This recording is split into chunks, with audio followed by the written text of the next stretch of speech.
The Silent War, Psychology of Men Who Go Quiet When They're Hurting. He didn't cry at the funeral. He stood there. Hands folded. Eyes dry. Stone-faced while everyone around him fell apart. And people whispered, "He's so strong." But here's what nobody saw. At 3 a.m. that same night, he sat alone in his car in the driveway, and didn't go inside for 2 hours. He wasn't strong. He was drowning in silence. And the terrifying part? He didn't even know how to ask for a life jacket. There's a specific kind of man you've met before. He's the one who says, "I'm fine," when his whole world is on fire.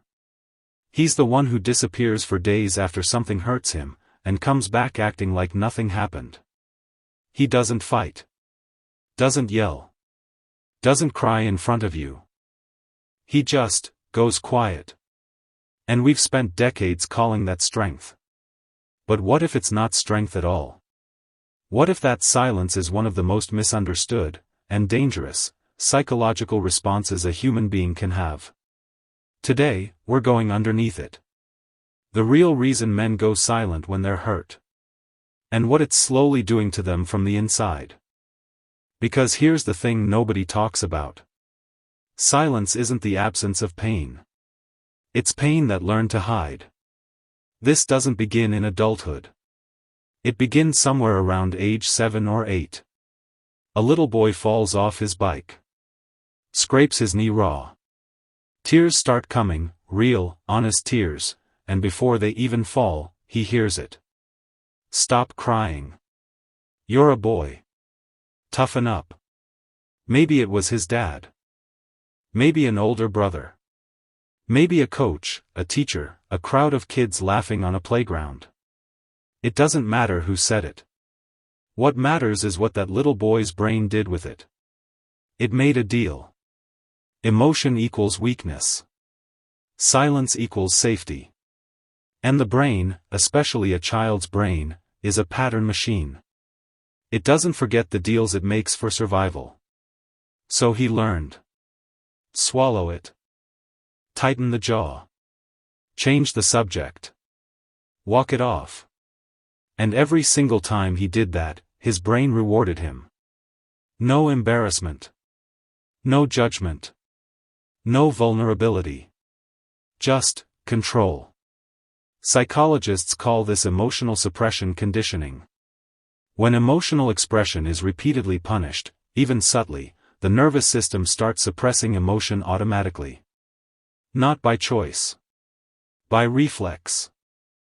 By the time that little boy is a grown man, he doesn't even feel the emotions coming anymore. They just disappear somewhere into the chest wall. And that's not peace. That's a pressure cooker with no release valve. Here's where most people get it completely wrong. When a man goes silent after being hurt, most people assume it's one of two things. He's punishing you. Or he doesn't care. Both are almost never true. What's actually happening inside that silence is something far more complex. There's a psychological concept called alexithymia, and studies suggest it affects men at nearly twice the rate it affects women. It's the clinical term for difficulty identifying and describing your own emotions. Meaning, he's not refusing to talk about how he feels. He genuinely doesn't have the words. Imagine trying to describe a color you've never seen. That's what emotional articulation feels like for men who've spent decades suppressing their inner world. The feeling exists. The pain is real. Devastating, even. But the emotional vocabulary was never built. So when something hurts him deeply, a betrayal, a loss, a rejection that cuts right through him, his brain reaches for the words and finds nothing. And instead of saying, "I don't know how to explain this," which would require a level of emotional vulnerability he was trained to avoid, he goes quiet. Because silence feels safer than sounding broken. And here's the part that should stop you cold. He might not be choosing the silence. The silence might be choosing him. This is where it stops being just psychological. Researchers at Harvard followed men over decades, one of the longest studies on adult development ever conducted. And what they found was striking. Men who consistently suppressed their emotions had significantly higher rates of heart disease, weakened immune function, and chronic anxiety disorders. The body doesn't forget what the mind refuses to process. Grief that doesn't come out as tears comes out as tension. As headaches that won't quit. As a jaw that's always clenched. As the kind of back pain that has no physical origin. Dr. Gabor Mate, one of the world's leading experts on trauma, describes it this way: the body keeps the score on everything the mind tries to bury. Men who go silent when hurt aren't just emotionally isolated. They are physically carrying weight that was never meant to be stored. And the cruelest irony? Society looks at a man who never breaks down and says, "Now that's a real man." While that man's heart is literally working harder than it should. Think about the men in your life for a second.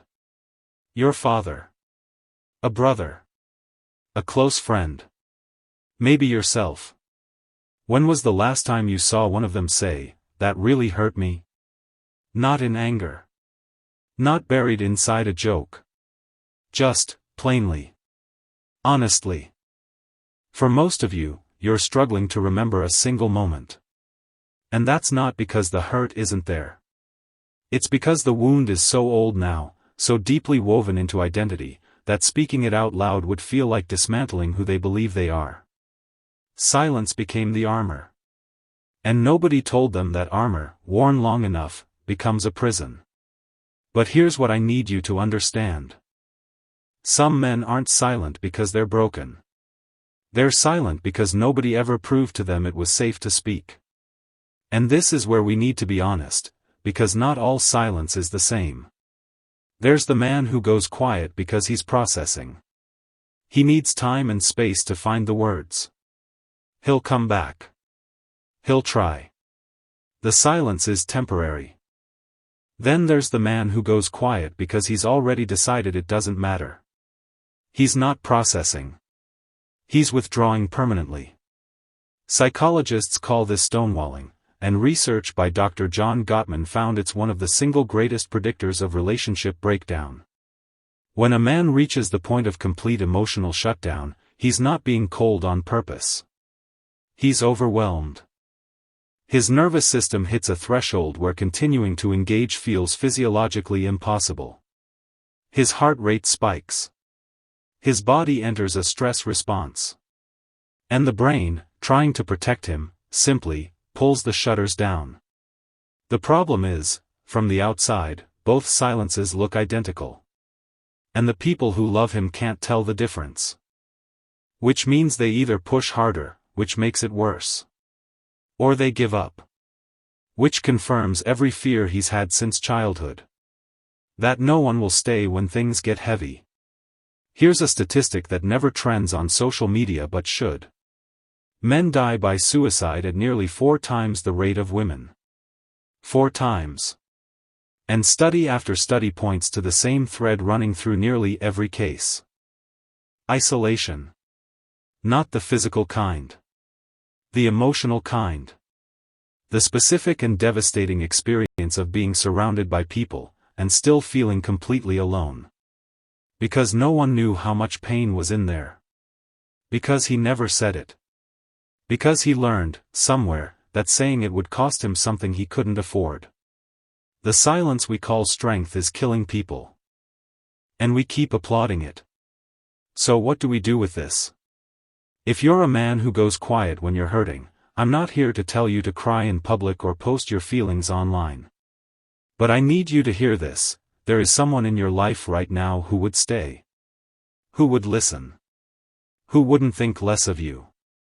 The question isn't whether they exist. The question is whether you're willing to find out. And if you're someone who loves a silent man, stop trying to force the door open. Sit beside it. Quietly. Consistently. Without an agenda. Sometimes the bravest thing you can offer another person isn't a conversation. It's proof that you're not leaving while they find the words. The man in the driveway at 3 a.m.? He's not weak. He's exhausted from carrying something he was never taught to put down. And somewhere inside that silence, underneath all the conditioning and the armor and the decades of "I'm fine," there's still the little boy who just needed someone to say, "You don't have to be okay right now." So here's what I want you to sit with tonight. Who in your life is silent right now? And have you ever asked, really asked, not if they're fine, but if they're actually okay? Drop it in the comments. Because I have a feeling more of you know exactly who I'm talking about. And if this hit you somewhere you weren't expecting, the next video goes even deeper. Watch it. You'll understand why you needed this one first.